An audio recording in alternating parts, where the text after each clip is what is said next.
Tadi riba kan dibagi dua ya, riba jual beli dan riba hutang piutang. Nah, sekarang kita sebutkan riba jual beli. Di hadis tadi disebutkan tentang emas dengan emas. Disebut dengan istilah harta ribawi. Harta ribawi artinya jual beli riba jual beli ini berlaku pada harta ribawi. Artinya harta yang berpotensi terjadinya riba. Apa yang dimaksud dengan harta ribawi? Itu harta ribawi itu dibagi menjadi dua klaster. Yang disebutkan tadi, klaster pertama adalah emas dengan emas, perak dengan perak. Itu kalau di zaman Nabi dulu dinar dan dirham. Kalau kita bahasa sekarang mata uang. Yang kedua, yang kita sebutkan tadi al-burru bil burri wasyairu bisya'iri watamru bitamri wal milhu bil milhi. Gandum dengan gandum, syair dengan syair, tamar dengan tamar, kurma dengan kurma, garam dengan garam. Ini para ulama menyebutkan yang klaster kedua atau B ini adalah makanan pokok. Terlepas perbedaan pandangan ulama ya. Kalau dalam mazhab Syafi'i menyebutkan al-mat'umat, makanan. Bukan makanan pokok saja, tapi makanan. Transaksi sesama barang ribawi yang masih dalam satu klaster. Maka ketentuannya apabila dia sama emas dengan emas, perak dengan perak, sama yang ini, maka dia harus sama kadarnya, beratnya, berat emasnya. Kemudian yang kedua tunai. Syaratnya itu dua yang harus dipenuhi. Harus sama kadarnya. Jadi kalau emas 1 gram harus ditukar dengan emas 1 gram.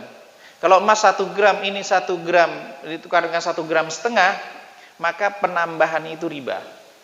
Masuk dinamakan dengan fadl. Kalau dia satu klaster mata uang, klaster parameter nilai, maka dia ketika sama emas dengan emas, perak dengan perak, maka harus sama dan tunai.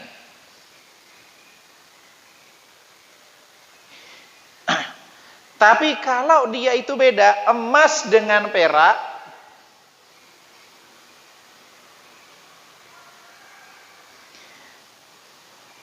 rupiah dengan dolar, maka boleh beda tapi harus tunai.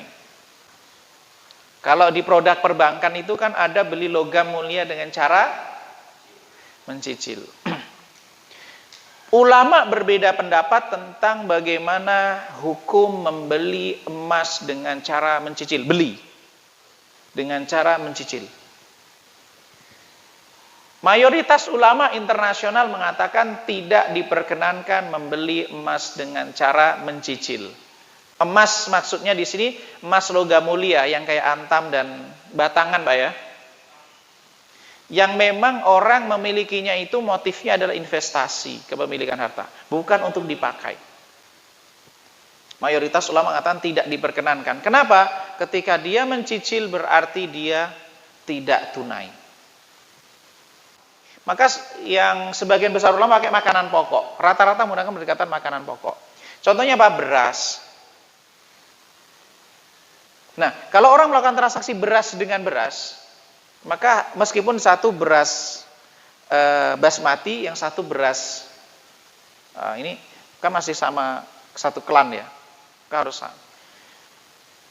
Satu ketan, satu beras, nah itu masih satu ini. Maka harus tunai dan harus sama kadarnya. Solusinya bagaimana? Kalau dia tidak mau begitu, karena mungkin salah satu pihak dirugikan, maka juallah dulu, baru kemudian digunakan untuk membeli. Tapi kalau beda klaster, kalau beda klaster nih, Klaster A dan klaster B, boleh nggak tunai, boleh lebih gitu. Misalnya gini, saya beli beras, cicil, boleh. Beli kurma mencicil, kenapa? Dia sudah beda klaster kan? Bisa dipahami Pak ya? Nah, karena dia yang dibeli adalah kurma di sini, mata uang di sini. Maka boleh dengan cara mencicil, beli beras, beli kurma, beli ini mencicil boleh. Karena apa? Dia sudah beda klaster. Ini kalau antar klaster Pak. Uang tunai, barang tidak tunai. Artinya barang besok, itu boleh hukumnya. Uangnya besok, barangnya sekarang, itu juga boleh. Uangnya sekarang, barangnya sekarang, itu juga boleh. Yang nggak boleh, uangnya besok, barangnya besok. Akadnya sekarang, nggak boleh. Kalau janji akad boleh. Ini penting. Kalau nanti lintas klaster. Baru kemudian, kalau janji akad, oke. Saya pengen beli. Jadi akadnya bukan saya beli gitu. Saya pengen beli barangnya besok dibawa ya. Ya gitu. Saya mau beli barangmu, gitu. Besok baru kemudian ini. Kalau kita nggak ada uang, kalau kita mau sekarang, oke. Saya beli barangnya ya, uangnya serahkan. Gitu. Barangnya besok nih. Itu boleh. Oke. Jadi yang penting bahwa kenapa akadnya sekarang, barangnya besok, uangnya juga besok, karena terjadi gharar. Itu tidak diperkenankan. Namanya al-kali bil kali, hutang dengan hutang. Jadi transaksi karena hutang. Yang dijual hutang, yang dibeli juga hutang gitu. Nah, itu tidak diperkenankan. Oke. Tapi ini di luar konteks barang ribawi ya, konteks ribawi, tapi gharar masuk dalam kategori baik dain bidain, jual beli hutang dengan hutang. Ini yang masuk klaster yang dinamakan dengan riba jual beli.